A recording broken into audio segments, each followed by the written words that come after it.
Welcome. So today we're doing a comparison video between two of the very best estate cars, or as Audi like to call them, Avants. But on my left you have the Audi RS6, on my right you have the Audi RS4. Both of these cars are the very latest versions and both are in the top of the range Vorsprung spec. Hope I said that right. But today we're going to explore the differences between them. We're going to look at what looks better, what sounds better, but most importantly help you decide, the viewer, what might be the better buy for you.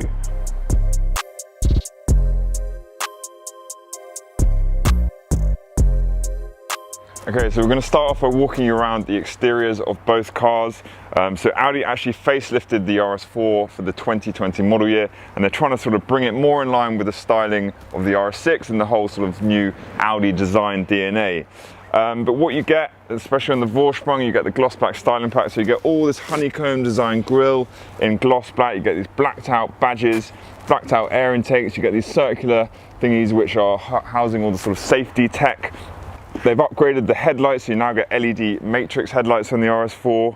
You'll notice these little slats are that's just a styling thing. You do get air vents down here which are for airflow. The one slat that's probably most noticeable from the previous RS4 is that one on the bonnet, which is very similar to the RS6, which I'll show you shortly. Quite a nice sculpted bonnet, but the car just sits nicely, looks quite mean and aggressive. Onto the wheels, so on the Vorsprung you get 20-inch wheels as standard. These are called the Evo style. You get that sort of high sheen titanium finish. I think suits the car really well. You get steel brakes as standard. You can upgrade to ceramic brakes for just over £6,000. Red brake calipers are a cost extra as well.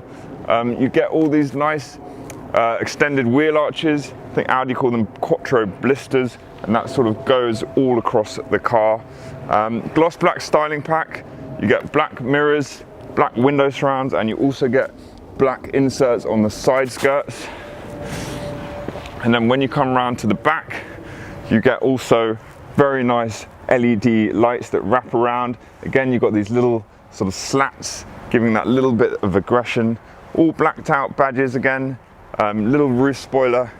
And then down here you've got the big gloss black diffuser with these nice big oval exhausts. And if you look closely in the exhaust, you can actually see the little flap which opens and closes, just adjusting that noise. But all in all, I think the RS4 is a really pretty car, especially in this color, which is called Navara Blue. But look, it's kind of eager but still quite understated. It just squats really nicely. Okay, so onto the RS6, and at first glance you might think it looks a little bit similar to the RS4, but when you get up close you'll notice all the subtle differences.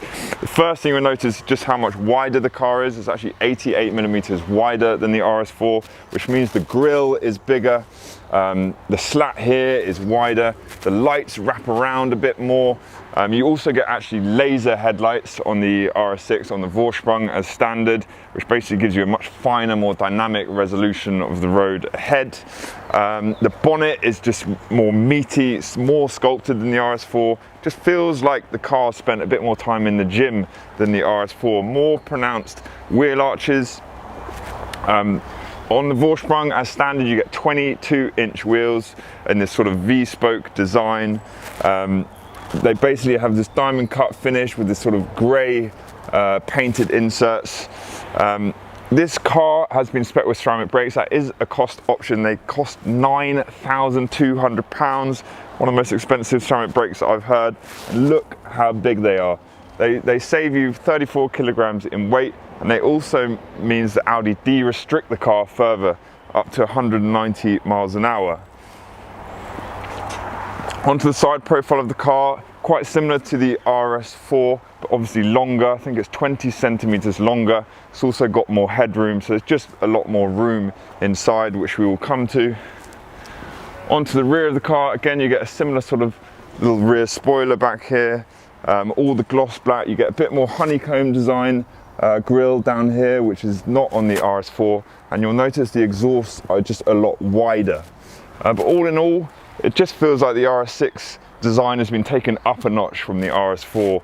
It just looks a bit more aggressive, a bit more macho, And that is really what the RS6 is all about. Okay, so onto the interiors. So I'm in the RS4. When you open the door, the first thing you'll notice is these really nice RS Sport seats. So they've got that similar design to the front grille, that sort of honeycomb design. Really nice and sporty, but comfortable. They're electric, heated as you would have thought, but you also get massage function on these, which is quite nice.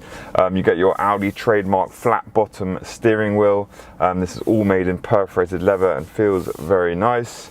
You get your virtual cockpit up front, which is one of the best systems I think out there. You do get this infotainment screen up here as well. It does feel a little bit like it's been plonked there, but it's a good screen. It's all touch screen and all works very intuitively.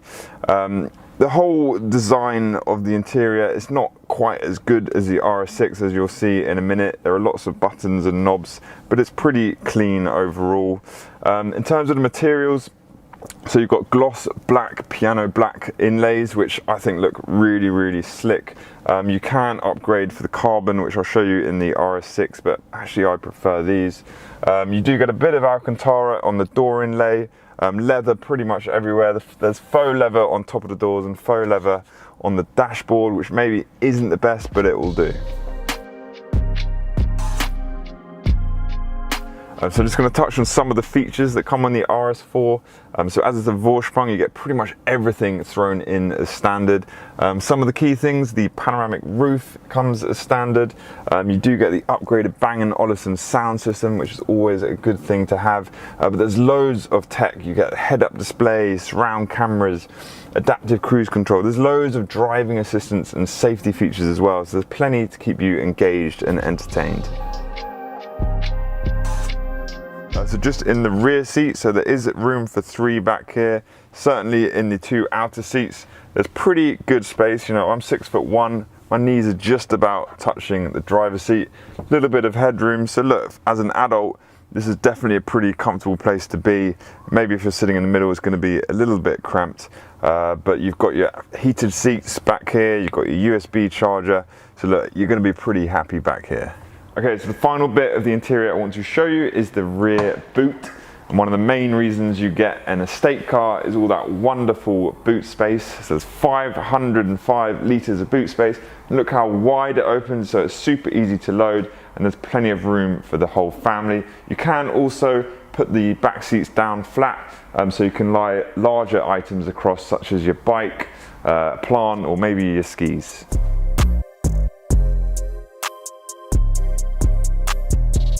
Okay, so onto the RS6 interior, and you'll notice when you open the door a similar style of seats. When you sit in them, you'll notice there's a little bit more support. They seem to be a little bit thicker. They've got that same sort of honeycomb design, but you'll notice they've got perforated leather instead of the smooth leather finish of the RS4. That's because not only are these massage and heated, they're also ventilated. So you'll instantly notice when you sit in this after sitting in the RS4, it's a lot more spacious, but I think where it really comes into its own is the whole design of the digital displays and the dashboard and the center console. You know, it's much more integrated. It feels a lot more modern. I really like the sort of angular design. It's just very much more minimalistic and high tech, and I think that's really feels like a whole nother generation ahead of the RS4. In terms of the actual materials, so again, you've got leather. This car's actually got a full leather upgraded package, so you get leather on the dashboard, leather, proper leather on the top of the door panels. You get a little bit of Alcantara like you do in the RS4, and you get this gloss black center console. This car has got this carbon fiber twill upgrade, which I think is £700 or £800, where you get these carbon twill, which is a woven carbon. It's not your usual sort of high gloss carbon. For me, I'm not a massive fan of it. It almost looks a bit fake, and you get it all up here as well. So yeah, that's one thing I'm not convinced on, but for the rest of the interior, I genuinely believe this is one of the best performance interiors out there. Just going to touch on the features on the RS6. It's actually very similar to the RS4 because Vorsprung you just get everything. Couple of points of note, the panoramic roof is a lot larger on the RS6, which is going to benefit the rear passengers. When you're actually inside, it looks like two separate panels, but it actually is one panel that goes the whole way back. You just get this divider separating it. One other thing, the Bang & Olufsen sound system, you'll notice on the RS6 actually looks like a speaker compared to the RS4, where it looks more like a sort of climate control vent. But look, it's got everything and more than the RS4. Into the back of the RS6, and you instantly notice it's just more comfortable and spacious back here than it is on the RS4. Sitting normally, my knees don't even touch the driver's seat. Even if I want to stretch out a bit, you have these little sculpted areas in the back of the seat for your knees to go. You get a bit of netting as well for storage. You get a new whole deluxe air conditioning back here, so you can set different temperatures depending on where you're sat. If you are sat in the middle, you've got quite a lot more space than you do where you're quite cramped in the RS4. You could easily sit there for a long journey.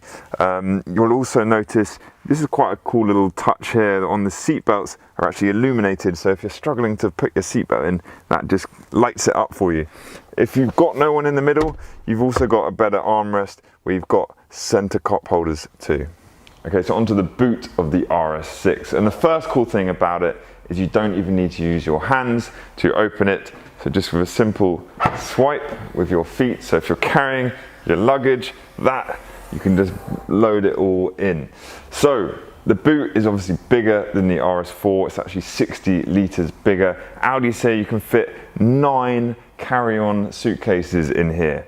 But even if you're not using all that space, if you've got dogs, plenty of room back here for dogs, and it's just a more practical car than the RS4 because you have a bigger boot.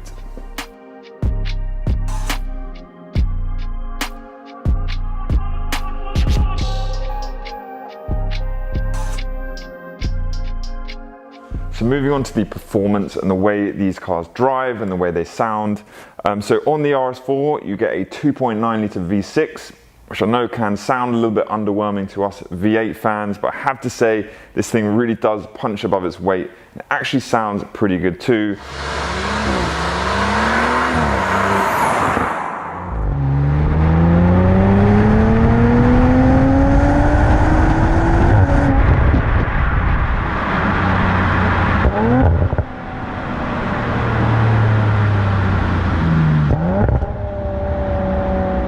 So it's got 444 brake horsepower, so look, it's not going to be slow.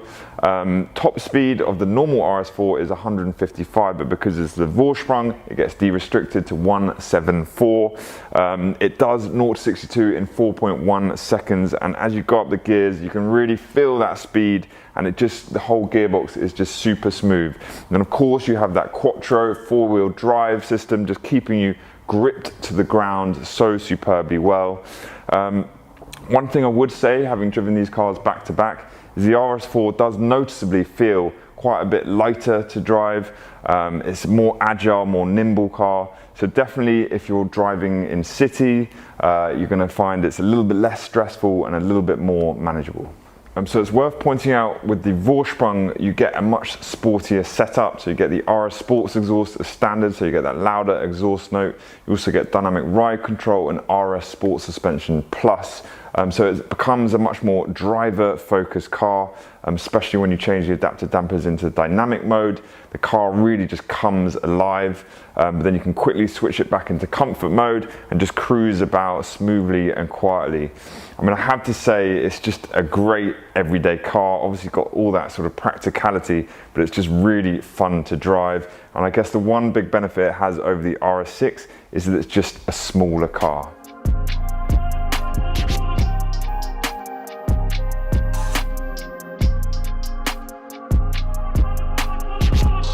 So moving on to the RS6 performance, and obviously the big change here is that V8 engine. So you've got a 4-litre V8 twin turbo, and this thing is knocking on the door of 600 brake horsepower. And I have to say, getting out of the RS4 into the RS6, you put your foot down and you instantly just feel all that extra power. You feel that V8 exhaust note, and you just know you're in a different animal altogether.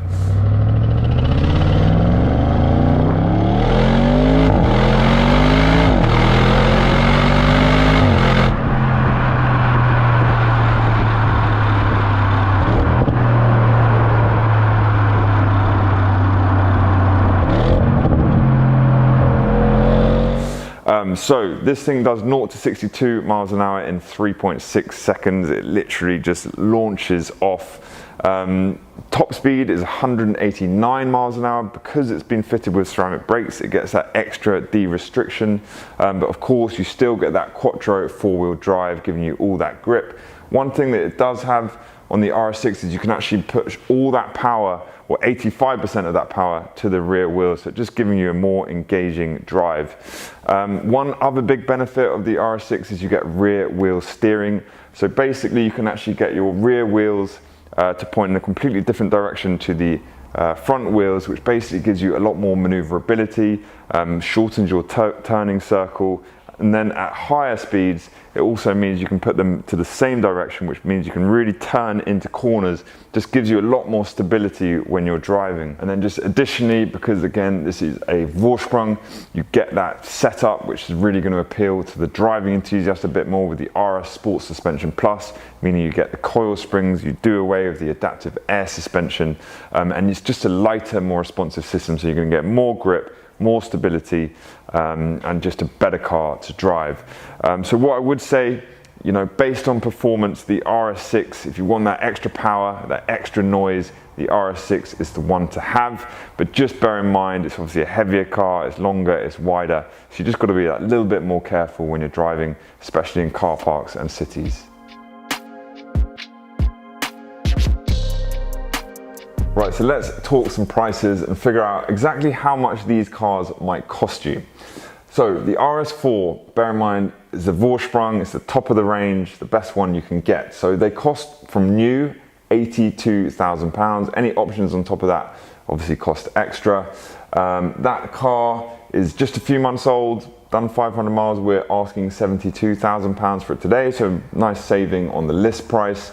On the RS6, again being a Vorsprung, they cost from new £110,000 plus any extras. Obviously this car's got the ceramic brakes, which are £9,200, and it's got a few more extras. So I know this car cost new over £120,000. Today we're asking 116, but it is brand new. So again, a little bit of a saving off list. But our good friends at our sister company, Elevate Finance, have put together some finance quotes for me, just so they can work out how much it might cost you on a monthly basis. So the RS4, bearing in mind this is at £72,000, with a 10% deposit, it's coming in at £843 a month. That's based on a 4-year agreement with a balloon payment at the end of £37,800. I mean, I think that car for less than £1,000 a month sounds amazing value. Onto the RS6. So again, £116,000 with a 10% deposit. That is coming in at just under £1,500 a month, with a final payment at £53,000. So look, it's a big step up. You know, you've got to work out what you can afford and what might be the more affordable car. But thanks very much to the guys at Elevate Finance for providing that. I must say, those guys, if you're looking for a finance quote on not just these cars, any performance car, any supercar, it's worth giving them a call, because very often they'll save you money and give you an amazing service. So make sure you check out their website. We'll put it in the link below. But in terms of which car you should buy, it's really going to come down to what you want to spend. In terms of depreciation, the RS6 is likely to depreciate a little bit more. RS4s have notoriously hold their money very well. You know, you look at 2018 cars today and they're still in the 50 grand, and those on 2018 they actually cost less new anyway.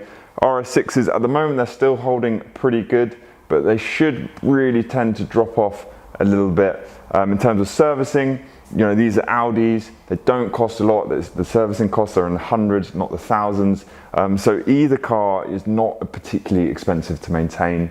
But yeah, look, the RS4 is the better value, but if you want the ultimate, you get the RS6.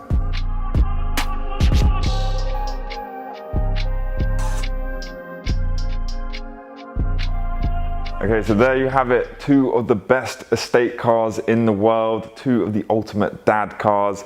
These are definitely the cars that are going to keep the wife happy, keep your kids happy, and obviously feed that petrol head inside of you. But which car would you rather buy? What do you think is the more sensible buy?